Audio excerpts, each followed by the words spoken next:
दोस्तों, आप लोग सुन रहे हैं ओट्स की कहानियाँ। कल आप लोगों ने सुना था कि युवी और प्रीत राजा मानसिंह के महल घूमने गए थे। प्रीत वहाँ एक चुड़ैल को देखकर किसी चीज़ से टकराकर बेहोश हो जाती है। अब आगे मुझे होश कब आया, मैं कितनी देर बेहोश रही, कुछ नहीं पता। पर जब मेरी आँख खुली तो रात हो चुकी थी, क्योंकि आसमान में तारे दिख रहे थे। पर तभी अचानक मुझे याद आया कि मैं तो उस नीचे वाले हॉल में बेहोश हुई थी। फिर ये आसमान कैसे दिख रहा है? मैंने अपने आसपास नज़र दौड़ाई तो पाया कि मैं उस झरोके वाले आंगन में हूँ और यूवी अभी भी मुझे कहीं नहीं दिखा। पता नहीं वो कहाँ गया। मुझे कुछ समझ नहीं आ रहा था। क्या वो मुझे अकेला छोड़कर भाग गया या फिर वो खुद किसी मुसीबत में था? मैं उस अंधेरे आंगन में बैठे बैठे ये सब सोच रही थी। हालांकि मैं काफ़ी डरपोक किस्म की हूँ और अंधेरे में अकेले होने से बहुत डर लगता है, और ऊपर से इस खतरनाक चुड़ैल से सामना। पर कहते हैं ना कि डर तभी तक है जब तक मुसीबत सामने नहीं आई। मैं उठ के वहाँ से बाहर के लिए चली, शायद बाहर कोई मिल जाए मेरी मदद के लिए।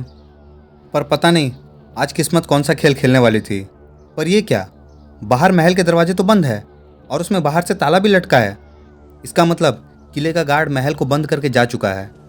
एक आखिरी उम्मीद बची थी, वो भी खत्म। पर ऐसा कैसे हो सकता है, क्योंकि महल बंद करने से पहले गार्ड हर जगह देखता है कि कोई सैलानी तो नहीं है। मेरी किस्मत क्या इतनी खराब है कि आज गार्ड ने भी चेक नहीं किया? मेरा दिमाग अब पूरी तरह सुन्न था। अब मैं ना कुछ सोच पा रही थी, ना ही कुछ महसूस कर पा रही थी। मैं बस उस जालियों वाले दरवाजे के सामने खड़ी होकर बाहर की ओर देखे जा रही थी। पर तभी एक उम्मीद की किरण चमकी। बाहर से एक औरत हाथ में जलता हुआ दिया लिए महल की तरफ आती दिखी। मैं चिल्ला चिल्ला के उसे आवाज़ देने लगी, प्लीज़ यहाँ आइए, मैं यहाँ अंदर फंस गई हूँ, मुझे बाहर निकालने में मदद कीजिए। वो औरत जैसे जैसे मेरे नज़दीक आ रही थी, उसका हुलिया स्पष्ट होता जा रहा था। उसने काफ़ी भारी भरकम जेवर और कपड़े पहने हुए थे। दोनों हाथों में वो दिया पकड़े चेहरे पर घूंघट डाले चली आ रही थी। उसके कपड़ों और जेवरों से मैंने इतना तो समझ लिया कि ये भी कोई रहस्यमयी औरत है, या हो सकता है ये वही चुड़ैल हो। पर यह उसकी तरह विभत्स और डरावनी नहीं लग रही थी। अब वो औरत मेरे ठीक सामने आकर खड़ी थी। मैंने टूटी फूटी आवाज़ में उससे कहा, आप कौन हैं और यहाँ कैसे इतनी रात में? मैं तुम्हारी मदद के लिए आई हूँ, उसने गूंजती हुई आवाज़ में कहा। दिल को बड़ा ही सुकून मिला इन शब्दों से। मैंने उसे कहा, प्लीज़ मुझे कैसे भी बाहर निकालने में मदद करो। और मैंने अब तक जो कुछ भी देखा था वो सब उसे बता दिया। और आखिरी में कहा, मेरे साथ मेरा मंगेतर भी था, पर वो मुझे इस मुसीबत में अकेला छोड़कर भाग गया। नहीं, वो भागा नहीं है, वो बहुत बड़ी मुसीबत में है और तुम्हें उसे बचाना होगा प्रीत। उसके मुंह से अपना नाम सुनकर मैं चौंक गई। आपको मेरा नाम कैसे पता? मुझे सब पता है प्रीत।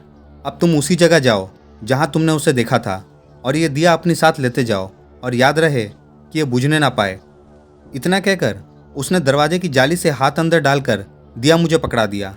मैंने दिया लेके जैसे ही मुंह ऊपर उठाया तो सामने कोई नहीं था। मैं डर के मारे गिरने को हुई, पर खुद को समझाया, तो ये अच्छी आत्मा थी और मेरी मदद के लिए ही आई थी। मैं सोचने लगी।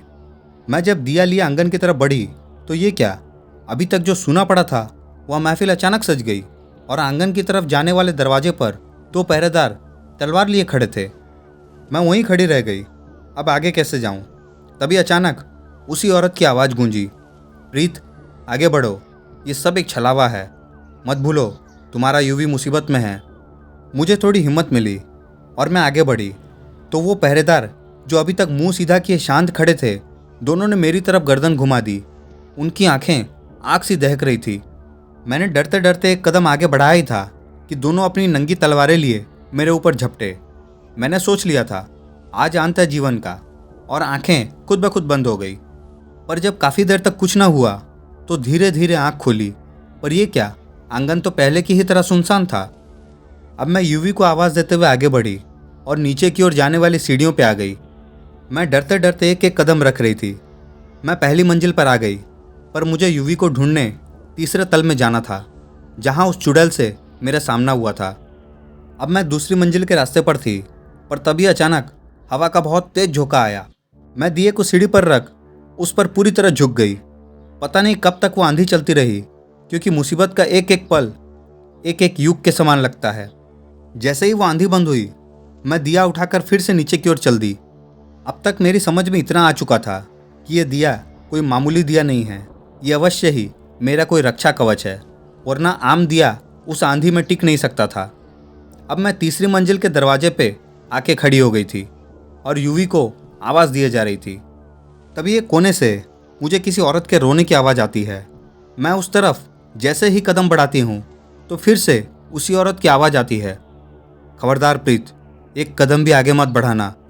इतना सुनना था कि वो चुड़ैल भयंकर गुस्से में चिल्लाती है, नहीं बचोगे तुम दोनों, नहीं बचोगे। इतना कहकर वो गायब हो जाती है। अब मैं धीरे धीरे उसी दरवाजे की तरफ जाती हूँ। पहला दरवाज़ा बिना किसी दिक्कत पार कर जाती हूँ, पर जैसे ही दूसरे दरवाजे पर पहुँचती हूँ, सामने दिल दहला देने वाला नज़ारा होता है।